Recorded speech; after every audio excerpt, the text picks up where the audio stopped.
I'm Lester Holt.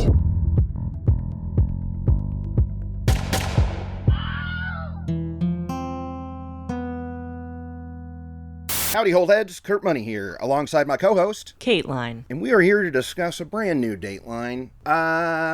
It was another Blaine joint. Still no word from the dog. This episode was, well, hang on. First, I gotta do some things before I get your thoughts, Kate. For instance, it's called Deadly Entanglement. Deadly Entanglement. Right off the bat, stop using the word deadly, dudes. It's at least 3 times a season now. Yeah.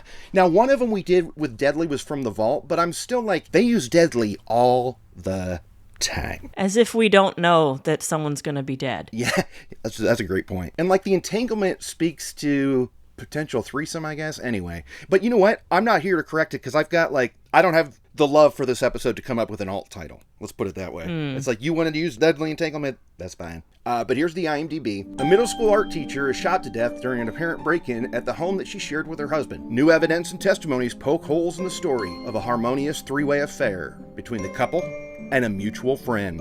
Hosted by Blaine. Kate! What'd you think of this episode? Well, so that description says new evidence. Does that mean they already did this episode years ago and it's an update? No, I don't think so. I think it might be what some people find in a trash later, is what they're referring to. But look, I could be wrong. This could be a rehash. But it's all Blaine, though. We don't see anybody else, and she's only been around That's true. for years, so. I didn't love this episode, but it's not because of Blaine. She did what she could. She did, and she had some fun delivery on some stuff. Desiree loved cars. And again, I think they're giving her the worst stories. Yeah. It's like, what do you call it? Some hazing? They're like hazing the newbie. And Yeah. it sucks because I know she's wanting to get her claws into something good, but This is not that story. Yeah, she was at that haunted house in Texas, and then now she's at a graveyard in snow for one little shot just to get that friggin' dolphin headstone in there. You're right, they're putting her through her paces. yeah. That's mine! All right, well, let's dive into this story. It begins in Yakima County, Washington, April 7th, 2013. A dude named Scott Sunford calls in for a welfare check, so that's still 911, right? Is this technically a 911 call? I think so. Because it's recorded, too, so that's kind of another... My wife was home, and I have Okay, did somebody break into the residence? I don't know. He calls in for a specific welfare check because some alarms at his house had triggered, and he had missed a call from his wife, I think, perhaps, and he was trying to contact her, but she wasn't answering. He's driving home worried, and he's on the phone with the cops, like, I don't know what's up with my wife. You got to get somebody there now. I had 3 alarms, and they all got triggered.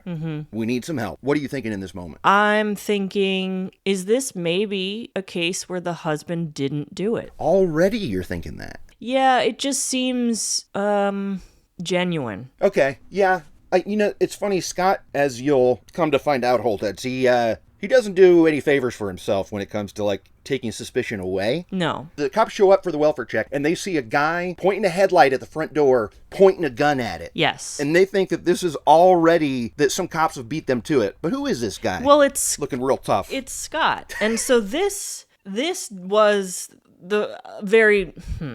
This was suspicious because it's but at the same time it's not. He knows there's a crime scene in there and he doesn't want to mess it up. It's like he listens to our pod. You know what? I guess. But he said, I don't know what I'm going to find in there. What are you doing with the gun? Did you go inside the house and check on your wife? He says, no, I don't know what I'm going to find in there. So to me, it wasn't, I don't want to disturb a potential crime scene. It was, I'm scared and I don't want to be, I don't know. Look, when somebody carries a gun on them at all times, I just feel like this is their dream scenario and he missed his chance. This is a big dude, right? That's true. He's a big dude. What is the gun for then? What the hell's the gun for? This is your dream. You can go in there and fire that thing, empty the chamber or whatever. It's your house, your gun. If there's someone in there potentially robbing you or hurting your wife, you can murder them. Yeah. And instead he's like, I don't know what's going on there. You do it. So, I made the call, y'all. Does that make him, does that make him seem more or less suspicious?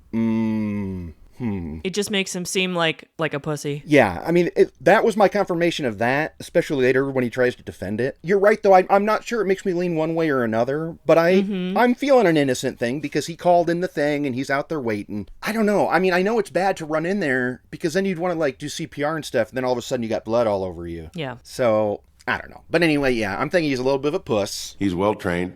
He has served in combat, so he would be able to handle the situation, in our opinion. The real cops roll in, and right away there's blood everywhere. And they see a naked woman with like a leg cast on, brutally shot to death. And that is Desiree Sunford, Scott's wife. She is R.I.P. You could see a lot of trauma, a lot of blood, and it was obvious that she was deceased. Some gruesome crime scene photos, I thought. A little gruesome for Dateline. For Dateline. Now, I'm baiting you because I want you to talk about what you sent me last night from People Investigates Kate. Tell the Holt heads about the crime scene photo that you saw last night. It was an absolutely useless photo. The entire screen was blurred out, and it just said actual crime scene photo. Like, are we supposed to be impressed that you got the photo? It doesn't matter. It could be nothing. It's too blurry. And like, the whole thing is blurred. Why blur all of it? Just blur a wound. Look, if you have to in this day and age, you got to blur the whole body, fine. We need something in focus just so we can relate to the image. Mm-hmm. In the video, you'll see it. But I don't know, I was dying laughing because it was like, actual crime scene photo. Great. We swear it is. Great. You'll never know. Ugh. Well, this crime scene photo, I think they could show it because it was really just her legs. Yeah, that's true. But she did have a giant cast on one of them, right? She did. All right, well, let's talk about Desiree, because now we talked to her friend Kayla, or Desiree. I might be calling her Des, because that's what they called her as well. Yep. And obviously, sometimes I call her Desiree, but that's this lady's fault. You gotta be. Desiree was an art teacher at a middle school. Yep, cool. And she was also a gearhead. Yup. She had this dope Chevy Chevelle that she got for, I think it was a birthday one year. Turn the key. And when she was younger than that, she had restored cars with her dad. Mm-hmm. And when he passed away, she wanted to keep enjoying cars in his honor. And Carkate is loving Des. Pretty cool. I don't usually like muscle cars, but I do like Chevelles, and it was pretty cool that a teenager would be whipping a Chevelle in high school. Like, driving that into the student parking lot is pretty badass. And then when she got older, she got into motorcycles, and she was a Harley girl. And yeah, I also don't like Harleys, but yeah, I appreciate that she's into cool stuff. Yeah, I'm with you there. It's like, motorcycles look cool, and I love them in movies. And as I've said before, if we see somebody on their own hog on a Dateline, they're usually a good person. I said that early on in our days, but I think it still stands. Mm-hmm. But like motorcycles, I'm against just in general because they're unsafe. Yeah. But like seeing them and stuff, I'm like, that makes you cooler. It does. I'll admit it. And even she even had like a permit to carry. She's rocking a gun, and she's a friggin' art teacher. Right? A gun-toting, Harley-riding art teacher. Yeah. It's pretty cool. Things I don't party with, but I'm looking at her and I'm going, this is pretty cool art teacher. And then this is pretty cool. Her friends who she worked with, they were saying the same thing, that she was like the cool teacher, where kids would go and feel safe and hang out in her room. And, when the classic, like, eat lunch with the teacher who's cool. I never did it. You know what? I was going to say, this really outed Blaine as, I think, a bit of a dork in high school. Every school has a cool teacher where you just want to go and sit and eat your lunch or just go and sit and just talk. It sounds like Desiree. She was one of them. Was the cool teacher. Yep. Look, maybe my high school is bigger or something. I was never eating lunch with teachers. That's crazy talk. No, what? I think it was just for kids who maybe didn't have friends to sit with in the cafeteria, or kids who wanted to escape some kind of situation. I definitely had friends who would dine with the cool teacher. Yeah, I don't know. We had like stacked or staggered lunches too, so it's not like all the teachers ate at the same time either.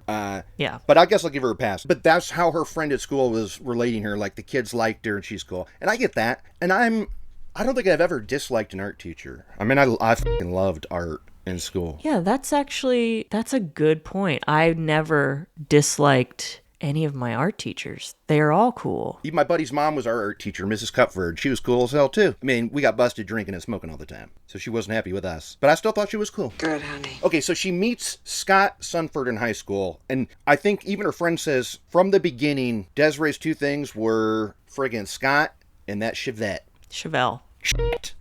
Scott and that Chevelle. They started dating and met very young in high school. And then right after graduation, where's he go off to? Because they tied the knot right away because he's got somewhere to be. He's got to go overseas. Yup. He's a GI. Yep, military man. Yeah. Again, I got my side eye is still up, though, at that crime scene performance of his. Why would you wait? Like, what would stop you? Like, what if she was still alive? So this guy's in the military. Mm-hmm. He's at least 6'2". He's big. So they get married right away. He goes off overseas and she gets her degree. She like finishes college, and that's when she gets the teacher gig, and she's loving life. And like everybody's talking about her and her motorcycle. Desiree was... Are we allowed to cuss? Sure. Okay. Give me what you feel. She was just a badass.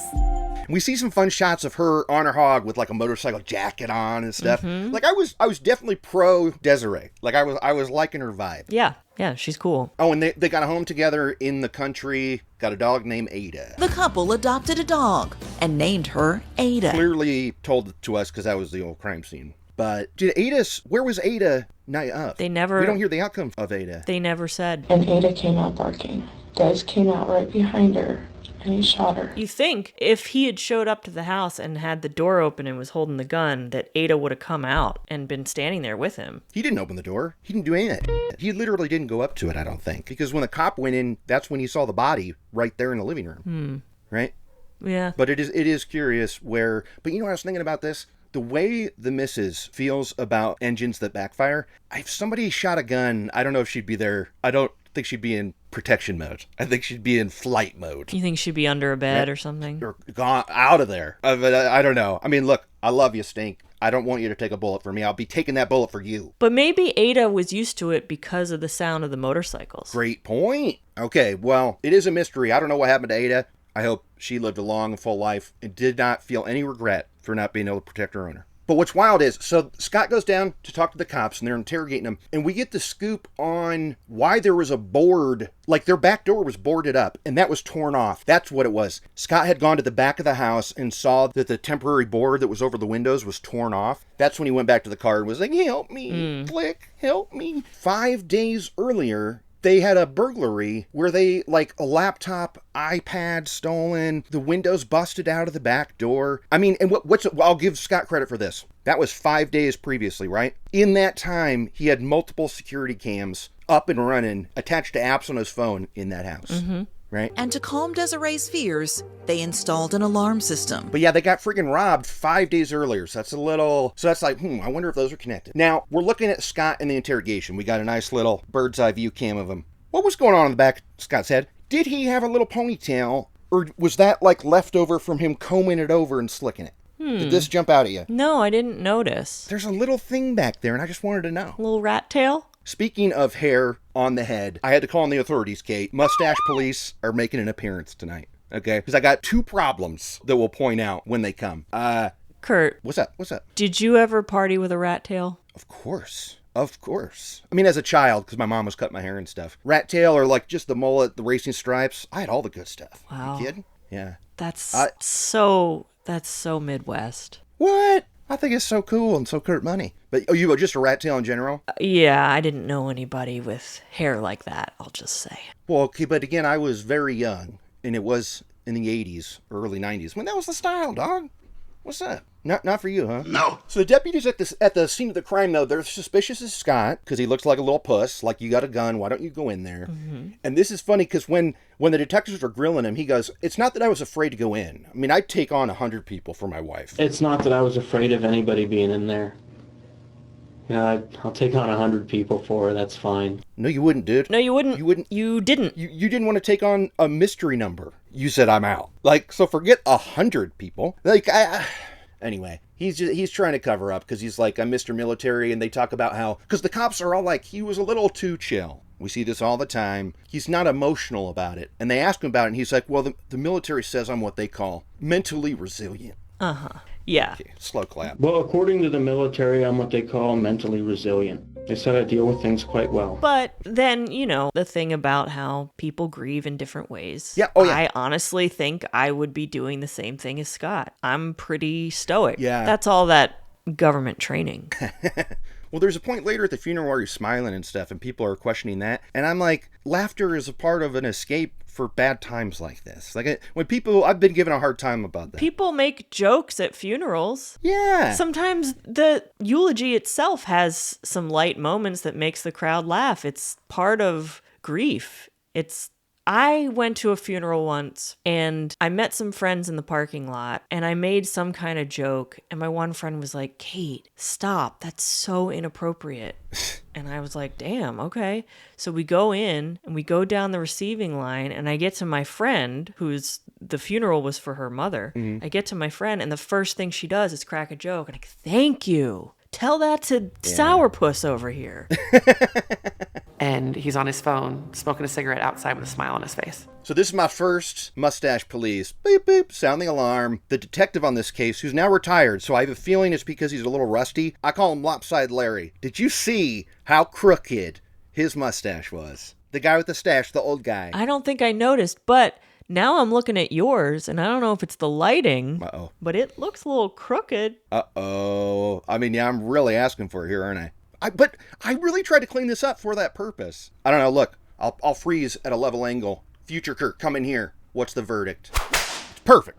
I think your mustache looks good regardless of whether or not it's even. Thank you. It's very thick. Sweet. I love that. This guy, I felt bad for him. It was just like he left a little too long over here. It was like this was on its way to being a handlebar, and this one was right here. So that's number one. You're busted, but I'm not mad at him for it.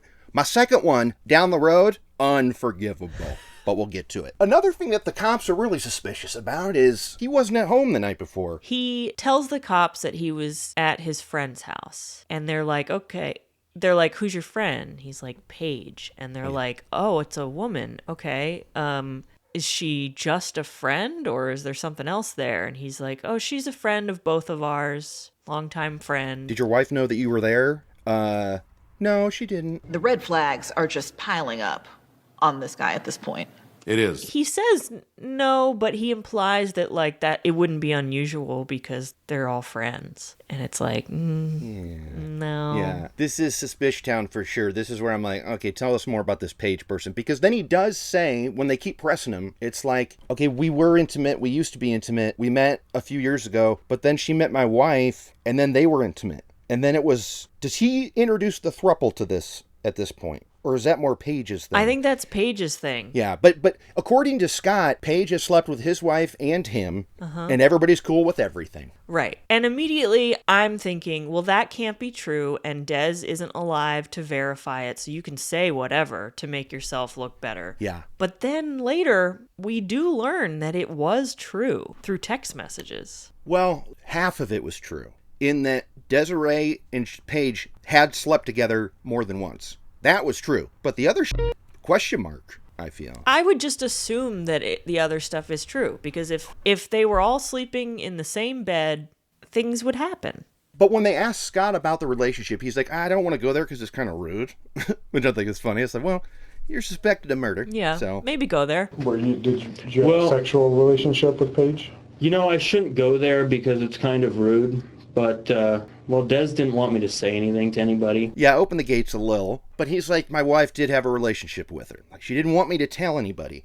And when we talk to her friends, they've never heard of Paige, and they've never heard of this throuple situation. Kayla hadn't heard of Paige either. Never heard of her name before. And now this is where my alarms are going like crazy. Because, Kate, you've said to me in the past, no matter how important it is that a secret stay between like a spouse or like a significant other, that she's always telling at least two girlfriends. Always. According to you. Always. And not one of them knew about this. So that's why I'm going, this kind of sounds like BS. Yes. Right? But I think Des might have been embarrassed to tell her girlfriends because she probably didn't want them to be judging. Okay. So you could see her keeping that to herself? Yeah. I think so, especially because she's an art teacher at a middle school, and it's like... Oh, okay. No, you're right, because that could get her fired in this world, somehow. That's absolutely true. Okay, I get that. We've just had this before where the guy is like, Ma, she was cool with it. Yeah. Oh, wait, she's dead, though. Darn it. Can't ask her. Yeah, and so initially I thought he was lying, of course, but... Yeah. While he's in there, they get all the stuff from Scott. They get DNA. They check the bottom of his shoes. He literally puts it up on the table. They've got DNA under Desiree's fingernails They've got a potential footprint in blood by her. So they get all this stuff from Scott, and when he throws his shoes up, it reminds me, there is an FF that we'll do on the Patreon. There's some famous, hilarious parts that the FF Reddit is always laughing about, and one of them is, those damn black shoes! Then I saw the black shoes. The goddamn black shoes! You don't know what that is yet, Kate, but once you see that FF, you're going to be cracking up. So it's a little tease. A little tease for future fun. Okay. All the friends are also suspicious of Scott because he didn't go in the house, right? Like, because they all talk about how he's different since he got back from Iraq. That's called PTSD. Yeah. There's a name for that thing. So one of them thought it was okay that he didn't go in because he was reserved or whatever. But the friends at this point are going, all right, something's up with him. We don't know what. This is also when it's revealed that Desiree had cheated on Scott before they got married. The friends also didn't know about this, but this is another thing they're kicking around of like why would she be murdered? Right. Like, who would want to kill her? I mean, who hates an art teacher? It's an elective. They're done with Scott for now. They're definitely still got their eye on him. They're like, there's something up there, but we got to talk to Paige. Let's try and get her down here. And Paige does a move that she apparently does with all the men in her life. And she says, oh, I don't have any gas money. You're going to have to come to me. Paige said she didn't have money for gas. So detectives drove almost 2 hours to her house. And the cops literally make the trip, a 2-hour trip, Kate, and talk to Paige Blades, which is like a Mortal Kombat character's name or something. There's no way that's her real last name. Paige Blades. You think it's fake? That can't be. It cannot be real. So they go talk to her. What are your thoughts on Paige in this moment? Because she's got answers. The cops are like, they're a little too clean. It's almost too clean. It seems like rehearsed. She confirms what Scott said. She was actually living with them for a time, and that she and Des were intimate, and that she and Scott were also intimate, and that... Which she was very upfront about. Very upfront, and that everybody was cool. And was she pregnant during that interview? You get a tip that Paige was pregnant with Scott's baby when the murder happened. That definitely would be a motive to get Desiree out of the picture. Most importantly, she says it was an amicable split. We're still good. We're still friends. I still care about her. And the cops straight up say to her in this moment, we don't believe you. It's too clean. And I'm going, cops, but when it's not clean enough, you're mad. Mm-hmm. I'm not sure. What do you think here, Kate? I feel like no matter what she said, they were going to be like, You sure about that? Yeah, it's tough. I was believing it because it just seemed like, I actually don't know why I was believing it. But I was. Same here. I think I believe Paige. I mean, we might not believe her name, but I pretty much believe her when she says stuff, I feel. Yeah, which, we'll get into later, but... Yeah. Okay, I'm glad we agree. Yeah. Word. I was wondering about that. Were you waiting for... Yeah. You were like, uh-oh, this guy's gonna... Nope. All right, so now it's time for a funeral. Blaine was loving the fact that they brought the motorcycle in, huh? They had the motorcycle in the church. Blaine was like, for real? That was cool. Her Harley in there and... Inside the church? Yeah. They read this poem called The Dash. Now, they talked about it like it was a famous poem. Myself, I've never heard of it. I Googled it. It's a real thing. Do you remember the basic premise of the Dash? Have you heard of this before? I've never heard of it. Okay, like the premise of the poem is that you're born and then you die and then in the middle is the dash.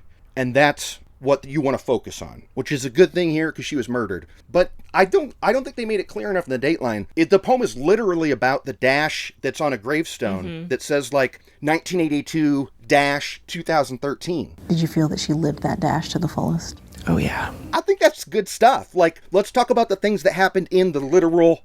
I don't know. This is fun word stuff I like. I thought... Are you pro this, Kate? I thought maybe they were talking about, like, the dashboard of a car. But that's Car Kate. Yeah, that's Car Kate. She's such a gearhead. She's like, oh, any reference, it's got to be a car. Yeah. This is where Scott's outside smoking and laughing. And this was wild. They didn't spend enough time on this, but Lopside Larry is saying that we heard from a guy at like a Harley store. A female employee said that Scott was down on his luck, asked for a hug, and then later asked for her number. He asked for a hug, which is kind of normal and, need a little emotional support. But then he asked her out to dinner. Like on a date? Yeah. How gross is this? It's gross. How gross is this? It's gross. It's weird. It's creepy dude behavior. Yeah. What a scumbag to be like, can I get a hug? Can I get a hug? Ew, that is so disgusting. And then it was followed up with, can I also get your number? It's like, dude. It's not making me think he's a killer, but it's just more proof that I just don't care for Scott. I think Scott's a dud. Well, right? Most men are.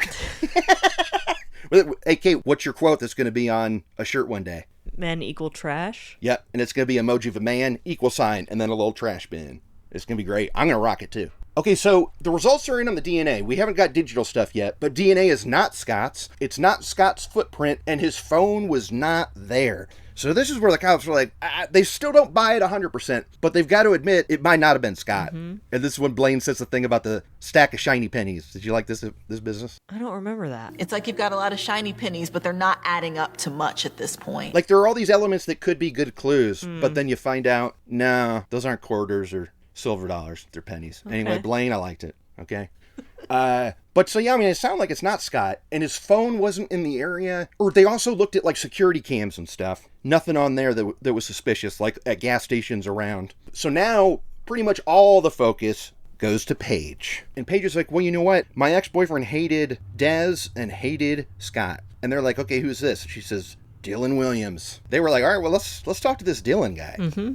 And he kind of looks good for it because he's already killed somebody before. He did time earlier for kind of a similar thing, right? He didn't do any time. It was ruled justified homicide. Oh, okay. But two guys came to beat him up, he says, and he shot one of them. And it looked like a good shooting, as they would say. I mean, right? That is what Scott should have done. Exactly. It's kind of like Dylan, like that's what he was waiting for, and he was ready to do it. He was ready to, right? I mean, that's exactly what Scott should have done. Mm-hmm. So they talked to him. He had 2 guns that were registered in his name, but they don't match the bullets. The DNA doesn't match, and also his alibi checks out.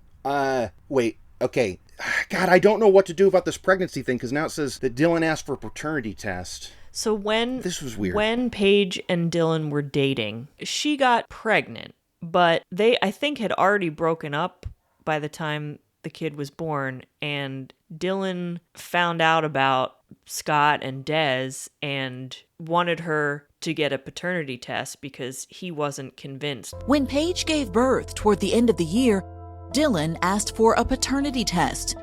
It showed the baby was his, not Scott's. Do you have to give a paternity test if someone asks for one? Could she have said, like, F you, Dylan, or what? Well, I think maybe if it comes to, like, child support, you'd want to do it. Okay, yeah. Well, I mean, the way Paige told it, especially at the beginning, it sounds like she wanted it to be Scott's, though. Well, it sounds like she hates Dylan, so maybe. Yeah, you're right. Maybe that's why Dylan hates Scott, because it's like, she likes you so much more, she wants you to be the dad to my son. So anyway, kid turns out to be Dylan's. So, but that's important for the case, because that means that this baby situation has nothing to do with the murder, or at least it shouldn't. So in the end, Paige's baby didn't matter to the case. This is when the digital evidence comes in, and this is when they're like, Paige Blades, you better get in here again. Techspert Kate, do you remember what comes back with the digital evidence? Oh yeah, this is where they learn about what really happened between Paige and Des and Scott.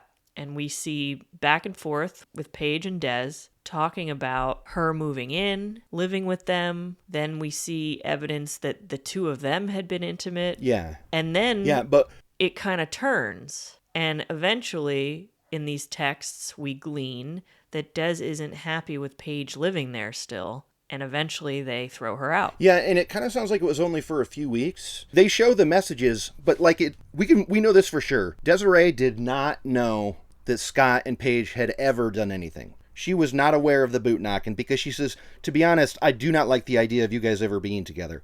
And Paige even says, don't worry, that's never happened and it never will. I promise, bestie. Mm-hmm. And then not a few weeks later, Desiree's like, can you move out? I want to be with my husband. And Paige's response is fucking catty. She goes, well, it sounds like you guys got a problem with your relationship. Yeah, the problem is you, Paige. Yeah, but not according to Paige. Paige even said, and they've got the proof, is that she said, you know, real talk, Des, I think if you like died for some reason, I'd be the chosen one, unquote. That she says, I'd be the chosen one. I'm fairly convinced that in the event of your demise, I would be the chosen one. Oh my gosh. I mean, this is pretty suspicious, huh? It is. If you ever died, I would take your place. And Desiree's like, take a hike. And Paige says, yeah, that's good. Actually, you know, I've been wanting to get you out of my life anyway. And then as Blaine says, she was cool with ask it and said earlier, but she says words we cannot say on TV. And then go on to call her some names that I can't repeat on TV. So now the case starts to go cold. And the cops admit that because it's like it's been over a year at this point. And nothing's doing, like nobody's matching the stuff. None of the guns match. Paige is involved. They're feeling it. They're like, Paige has got to be involved somehow. And that's until 14 months after the murder when the cops get an anonymous call. And this anonymous caller says, I know who killed Des. His name is Marty Grismer. Goodbye. Then hangs up. And that's it. No other details. No other details. It's just a name that had never come up in the investigation before. The case would have never gone anywhere had this not happened. Yeah, and I think that's an important fact to remember later. Is that this would still be a cold case had this anonymous caller not said, Marty Grismer did it, goodbye. These poor anonymous callers, they always think that they're going to be able to slip by. This was one good bomb the show had, right? They're like, well, we got to figure out who this caller is. Where'd this name come from? And so they do their digging, and this was obviously a piece of cake because they fly right over it. Bottom line is, they found who the caller was, and it turned out to be friggin' Paige. Paige was the anonymous caller. Their number one suspect. Who was it?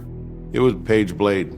You've not spoken to her in months, but now suddenly she's saying she knows who the killer is. I guess it had been weighing on her for those 16 months. Well, no, she says that it wasn't until a year later that she found this out. Oh, right. Okay. Well, which sounds reasonable. I love that if you're making the call from your cell phone or a landline at all, it is traceable. Yeah. The only way it's not is if you buy a burner and then throw it out right after you use it. Yeah. But they're going to find you. Yeah. Was it *69? Is that the callback one? Is that what they did? Yeah. They were like, okay, she hung up, but luckily it was a cell phone, so this will be a piece of cake. Yeah. They call back right away, and it's like, damn it. Paige here. Well,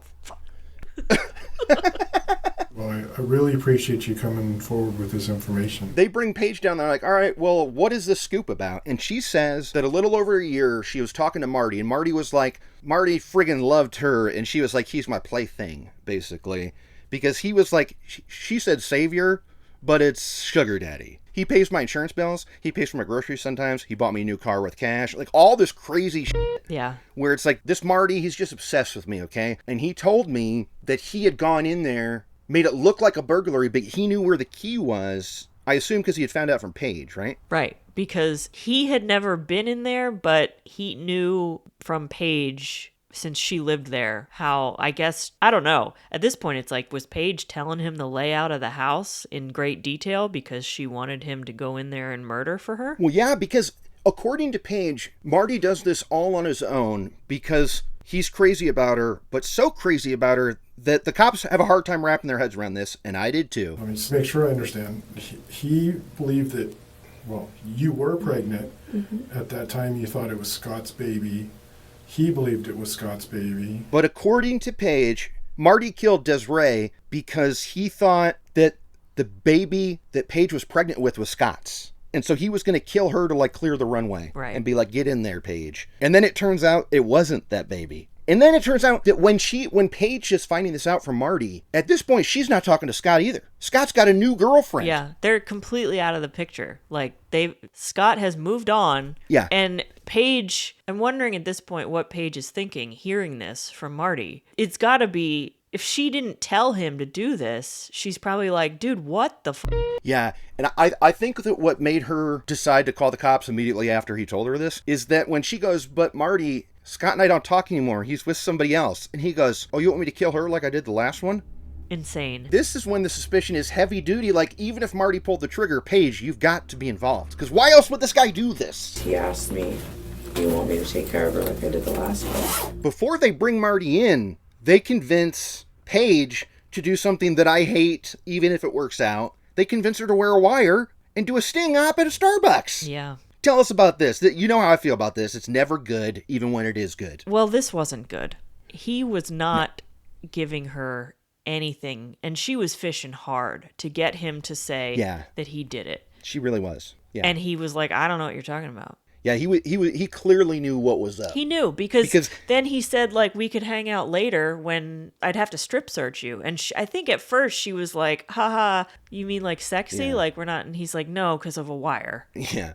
Yeah, because she's like, because he's not saying a damn thing. He's literally saying, I don't know anything. I don't have anything. She goes, in your house where you know that nobody is listening? I have to strip you down first, yeah. Strip me down first? Gotta make sure you got nothing on you, yeah. Oh, right. Right. Yeah. He doesn't mean so they could have sex. He means No, so that he knows you're not wearing a wire. But at first, it sounds like she thinks he's flirting. Yeah. Yeah, and I'm mad at the cops. They felt like Paige didn't do a good enough job, was the vibe I was getting. Maybe he caught a glimpse of somebody, or Paige was hinky about how she was trying to ask him. From what we heard, I thought she was doing as good a job as possible in this scenario. Totally. Because she had just gotten this call from Marty the week before that was like, hey, I did murder. And so now it's all of a sudden, let's go get Starbucks now, right? Like, I think she did what she could. I agree. And let's just say this, okay, no spoilers, but Marty looks wise. Was a straight up dud. Did you see the full shot of him out in the parking lot at this? It looked like Jared Fogle. Yes. That was his body type, right? Marty is, oh God. A dork. A straight up creepy dork. Yeah. Yeah. What a sap. Like, of course, that's why Paige is going around. I got this guy wrapped around my little finger. Oh, and I forgot. He's the one I need to bust for his mustache because he's got a Hitler stash. Kate, what was up with his Hitler stash? You didn't see that? I didn't see that as a Hitler stash. Isn't he blonde? Wait. Yeah, but Hitler is when you go down from the nose, right? It's just this little bit. Okay, I guess I thought that was like the lighting. You know, he is blonde, but I'm telling you, look, I mean, I know you weren't having it with the AC with the grays. I'm going to send you a screenshot later, but I was looking at that wedding photo. I swear he's got the side shaved, and there are only 3 people in the world that can get away with a Hitler stash. Can you name all 3, Kate? 1, Hitler. Bingo. Nailed it. 2, Charlie Chaplin. Nailed it. What about the 3rd one, Kate? This one's still living. 3. Still living. Can you give me a hint? Yes. He does not rock it anymore. That's a very bad hint. The next one I think is going to give it away when I say it's not a white guy. Okay. Come on, think. A black guy who used to have a Hitler stash. But he is so powerful and famous and awesome. We just had to roll with it. Does that help? No, it doesn't help. Michael Jordan. I forgot about that. But you agree with me, right? He used to have a Hitler stash, straight up. I guess. Like during his prime and stuff. Like in the Hanes commercials, I think he did. I guess. No. Yeah, you got to get it. These are facts. Kurt. Yeah. You're blonde.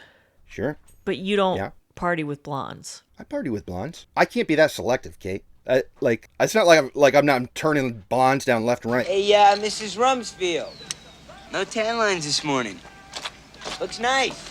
So then they start digging into Marty. Yep. Here we go. And they find out that he's actually married and a stepfather. Yep. And old Paige, pregnant Paige, was the best man at his wedding. Yes. Now, the reveal of this entire photo was wild. I mean, they really did some sneaky shit with this photo in this episode, okay? Mm-hmm. Because we're going to meet Marty's wife in a second, and that's when they do the reveal. But there's this wedding photo.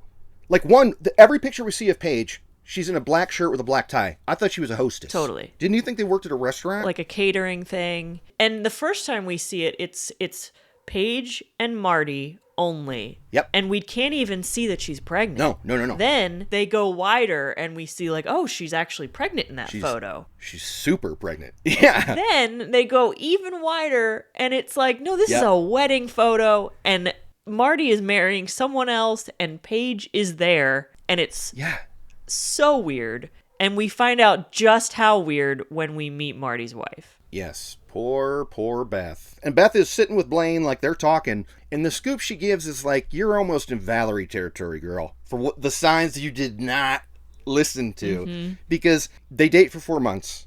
And then it's like, okay, let's get married. But my best friend is this girl named Paige. I pay a lot of her bills. I bought her a car straight up. She's my best man and she wants to dress like me. I hope that's cool with you, wife-to-be. That was weird too, wasn't it? It was weird. She wanted to dress exactly like Marty. That was a big fight. She seemed very controlling. Like, this is what she wanted done, so he had to do it her way. Beth had never met Paige until the wedding day. Till the wedding day. It's her husband's best friend. Yeah. And she hasn't met her. And I feel like that was intentional. Marty was keeping Paige away. Yeah, okay, now, Blaine seemed a little suspicious of having a female on the groom's side. Marty's best man was Paige. A woman. Yes. How did that sit with you? Didn't sit great with me. Where do you stand on this, Kateline? Would you stand for it or against it? I'm for it. Yeah. I'm for gender on Yeah. both sides. You can have a male bridesmaid. It's all bridal party. Yeah, Holt had Danielle. She was going to be in my wedding party. Not best man. That's O-Dub. That's my cousin O-Dub. He's guaranteed best man. But Holt had Danielle and was going to be in the wedding party, but she had like scheduled. She couldn't fly out to California for the wedding. So she wasn't. And wife to be at the time was cool with it, but I feel like she was secretly relieved. Oh, she was relieved. That it didn't happen. Yeah. Because she doesn't like the unbalance of like the photos that there's a lady over there. She's like, I'm going to have to say something about this every time we look at these stuff like that, I think. They're supposed to be your closest friends. And we know people that didn't have enough friends to fill that lineup. So it's weird to be sticky about it. And Kate, I'll let you know this. We know that you were at my wedding. If the missus and I ever renew our vows, guess where you'd be? In that wedding party! You'd be in there, dog. How you feel about that? You and the missus. You and your dog. Yeah, if we ever renew our vows. Okay. How's that feel? Is that cool? That's great. Okay, sweet. That's it. If I get divorced and married to someone else, yeah, you probably won't be in the party because I probably won't have one. Okay. Boy, that was a roller coaster right there. I was fishing for it. You almost gave it to me. And you said, nope, not happening. No. Nope. It's going to be a big week for the bachelor kid. So this is when we're talking to Beth, and she's finding out about the sugar daddy stuff after the wedding. Like, and she even point blank says, like, my friend's female friend is being treated better than the wife. Like, that's when she got the car. That's when he's paying bills. Mm-hmm. And even Paige is running around town going, like, I've got Marty wrapped around my little finger. Right? Like, she's bragging that she could do anything she wants with this sucker. Now, she was claiming, though, to the cops that it was just, she had just given birth and Marty was having groceries delivered and stuff to help her, which you could argue, yeah, a new mom needs all the help she can get. But I feel bad for Beth because she had a kid that really liked Marty, called him like Marty Dad and stuff. My son picked up on it right away too. Like he's like, that's my Marty Dad. That's what he called him. And so she's like, this is great. And then it's like, oh wait, there's someone at the wedding I've never met that's his best man. What? And she's the one that insisted she wanted to look like the groom? What? So my heart goes out to Beth. Because I'm like, why is the best friend getting treated better than the wife? All right, so the cops bring Marty in, and they're cool with him at first. And this is when Marty's like, I don't know who killed Scott. Like, yeah, I don't know what. I'm just like a supportive friend. And then they hit him with, Paige told us that you did this for her. And now he changes his tune, and he's like, no, I didn't. Actually, and now that I think about it, Paige says that's why you did it. And then this is what Blaine calls literally the smoking gun. And I think it's as close as we're going to get. That is the smoking gun, so to speak. Almost exactly that. Exactly. Is the cops are like, you know how like you were like suspended from work? We found out why you were suspended. It's because you were caught with gun parts on your person. Like at work. They found it like in his locker. What did he do for a living? I forget. It was like it was a job that you would have a locker at, I believe. But the fact is the cops tested this gun part that he was caught with. How's it turn out, Kate? Are the cops familiar with this gun barrel? It turns out that it's a match for the murder weapon. It's the murder weapon. I mean, this to me is when we talk later about not having good evidence. I'm like, he hid the gun that did the shooting, y'all. Like, this seems like pretty good proof Marty did it. Don't you think? And it's funny that he still has it all these months later. Why not get rid of that gun? Yeah, and well, they say this later when they find more stuff, but Lopside Larry is like, yeah, he wasn't very smart because he like kept all this stuff. Oh, what an idiot. So now, when they tell him about the gun barrel, and they tell him that Paige says you did it, they leave for a minute. Dude is almost puking in the trash. Are you thinking this is the puke of a guilty man? Are you flip-flopping? Where's your head at right now, Kate? Are you like, he's puking because he's going to jail? Yeah, he's puking because he's realizing he's caught and that he's going to be spending the rest of his life in jail. So he's about to puke, and they come in there and they're like, well, we're going to arrest you for murder. It's now November of 2014. You're going to jail. And I love this back and forth they have. And it's Lopside Larry doing the talking where they go like, we're going to arrest you right now. He goes, for what? And they're like, first-degree murder. Like, it was all very kind of chill, but I loved it. I love they played it for us. You're going to jail. What are you going to arrest me for? First-degree murder. And that is what they did. So now we got to go to trial, and all of Desiree's friends are like, why isn't Paige not involved? Like, pretty much everybody's theory is Paige is clearly, she's what ties this all together, right? They think that there's no way that Paige didn't tell Marty to take out Des. To do it, yeah. And I can see why they would think that.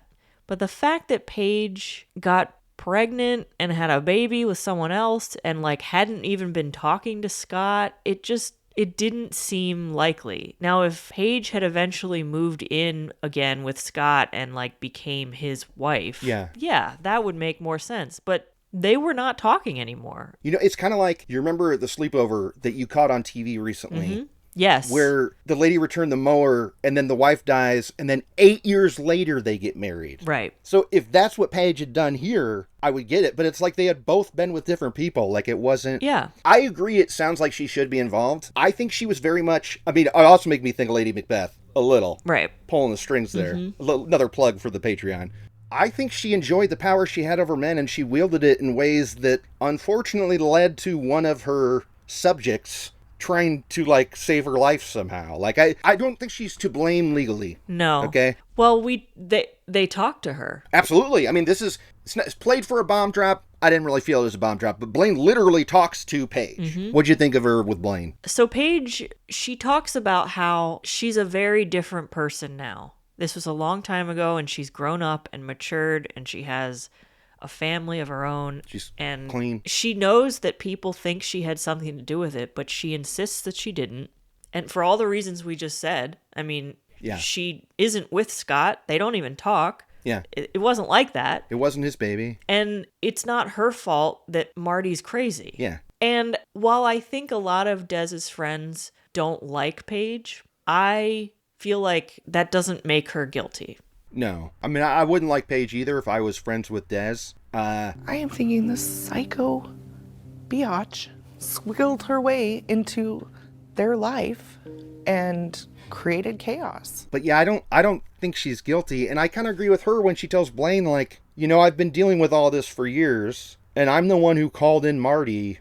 Mm-hmm. It's like, I'm the person who did the right thing. And because of that, people think I'm involved, which I see her point. And you know what? She's pretty honest about stuff, except for when Blaine is reading back those texts about, like, her calling her names and, all, like, the chosen one. And she's like, you know what? I just don't remember. I honestly don't remember that conversation. Sorry, Blaine. Honestly, though, she was so young and it was and dealing with substance abuse of some kind. Like, she was partying and stuff. It was too. a different time in her life, and people say all sorts of manipulative things at different times, and I buy it. I mean, you talk to her and she is a completely different person. Yeah, and I guess when we look at it like that, it's almost more proof that she didn't do it because it wasn't that important to her to remember those convos. Like, those were just things she said when she was younger, not when she was younger and had a murder happen. Right. Right? Like, it kind of makes sense. Like, this is more support. Like, this was not the thing in her life you thought it was. Totally. Do you think this worked for her to go on Dateline? Do you think she should have said no, like old Scotty Pants? No. No hide nor hair, Scott. I think she wanted to clear the air. She wanted to clear her name, and I probably would have done the same thing. That was the big fight. I know that I was out of line with how I responded to her. This is where it gets a little bit frustrating because the trial's about to happen and they're going, we don't have DNA. We don't have fingerprints. We don't have footprints. His phone wasn't there. We can't bust his alibi. But we have the literal murder weapon found on his person at work. Yeah. That sounds like enough to try for trial. Yes. That sounds like good enough. And let's also remember, during this whole process, Marty tries to convince his cellmate to kill Paige and her friend for $30,000. He said, well, I don't mind giving you 20, 30,000 to make these two people disappear. This is only number 2 of the 3 bombs. Guess what else happens? Marty's work calls and says, hey, you know, we were digging through some old trash of ours. We found an iPad, a laptop, and a receipt for a gun barrel that says Marty Gizmer on it. Like, what? Why did he keep all of that stuff? If he had gotten rid of all of it immediately, he never would have been caught. Yeah. Even if he said, I did it, there's no evidence. You get rid of the gun and the stolen items, you're home free. This is when the detectives put it together. It's like, oh, he must have done that first burglary. Yeah. The one 5 days before. That's huge. Marty must have done the first burglary too. But it's like, you're right. Like, this dings him for that too. Like, throw that onto the murder charge. He did an armed robbery or whatever. He was scouting the place. Yeah. And even the detective is like, he's not very bright. That's why that happens. No. And I'm like, you're right. This is dumb as hell. And he didn't get rid of anything. He was not very bright to keep all this stuff involved in a burglary and a homicide. But not as dumb as the prosecutors, because how this qualifies for an Alford plea Kate, walk me through this. I mean, I'm steamed at this. I can't walk you through it because I was steamed as well. They could have sunk him so... They were so quick to say, like, we just wanted to give him time for the family. Prosecutor told us he'll at least get something. Shut up, lazy ass. You don't want to spend the money on the trial and you don't want to do the dirty work, I think. Yeah. Right? I agree. All of those things, the finding the stolen items at his work, the trying to hire a hitman, finding the gun at his... Those were all admissible, right? Like, yeah. What else would you need in a case? I know you don't have DNA, but you've got this stuff. It's pretty good. You had wondered about Scott and Paige's involvement from the very beginning. Were you concerned that the defense might try and use that as an alternate theory? Certainly. I feel like they could have sunk him. Yeah, but although, we don't know. We don't know the details. We don't know if maybe they just didn't feel like they had enough because in past cases that judge wanted more. I don't know. But yeah, and it all comes down to a jury, like 12 people that you don't, like, I guess. But he did an Alfred plea and I was so bummed out about that. Yeah, I feel like I hear about those way more now. It's like the first time I heard about it was West Memphis 3 and then Michael Peterson. But now I feel like it's used more or something. And I'm like, this should not have been on the table here. Because what happens is he gets 15 years. That dude's going to be out of prison in 4 years. 2029, he's walking out. This does not feel good for me and the fam. Like, this wasn't worth it. I would have taken my shot at the trial, basically. Do you think he's going to go back to Beth? We didn't get a confirmation from Beth that they got divorced, did we? Maybe they did. They had to have. I mean, I would hope that Beth would tell him to keep walking, like not even answer the door. That's my hope for Beth. Will he try and go back? Yeah, because he's a dweeb killer guy, and he sucks. I think he will be like, hey, let's start anew. Marty Dad is back, baby. No. So that happens in December of 2017, and we end on a super sad note. Desiree's mom had to sell that Chevelle, right? Dez's mom had to sell her Chevy Chevelle to pay for her headstone. And I get it, headstones are expensive. And this one was very ornate, so I'm sure it cost a pretty penny. Yeah, I mean, Tweety Bird was on there too, so who knows about the rights they had to pay. It had a dolphin, it had Tweety Bird, it had a photo. Yeah, real, like a color photo along with a dolphin with roses in its mouth carved into a heart. So yeah, I mean, that's pretty penny. That's expensive. But she has to sell the car to pay for it, and then she dies before it's done. Yeah. And she's buried next to her. Sad. The end. Bummer, man. It's a beautiful headstone. Yeah. She loved the dolphins. And Scott, meanwhile, remarried, moved away. He's fine. He's out there protecting somebody else with his mentally resistance or whatever the hell. But he's not a murderer. No, but I could confidently say he sucks. I don't like Scott, okay? About a 9 on the tension scale, Rube. It's list time. What do you got for me, Kate? Kate's unnamed list. Well, we have a military connection. Huge one. Scott was a military boy. I'm what they call mentally resilient. This wasn't really a small town. It was rural, but I didn't get the impression that it's central Washington. I don't know. Yeah, I mean, the only hint at it being a small town is when the art teacher friend is going, that's when you really feel the size of this town. That's where the tininess of this valley starts to really play in. Yeah, but you're right. That's not enough for It's not enough. List making. And I guess we could include the Chevelle and the Harley, although they weren't pieces of evidence, but they were such a big part of talking about who Des was. So we'll include that. Yeah, and especially the motorcycle was at the funeral, and the Chevelle bought the headstone. It's like that. Guess what? Sadly, you're in. You made the list. I guess that's it, though. All right, on to Kurt's Kick-Ass List. Kick-Ass List. One item for me. No signs of a struggle talk. We weren't even close. But the one thing is when Kayla, the friend, was confronted with the threesome, and she's like, this is what happens in movies. It's like one of those crazy movies. The things you only see in movies. Boom! You're on the list, Kayla. That's my biggest one, and my only one. You think I'm forgetting anything? No. Does this count fourth wall breaking wise when Blaine said things we can't say on TV? And go on to call her some names that I can't repeat on TV. Does that fall into a Kurt list item when they're talking about Dateline and stuff? Kayla says no. Don't even try it, Kurt. No. Don't even fucking try it. No. All right, well. Oh, next week, Holt Heads, we're gonna drop one of the Patreon apps on the main feed so you can get a taste of it and see what's what. We'll talk about that more when it drops. But so that means that next week there's gonna be 2 episodes coming out.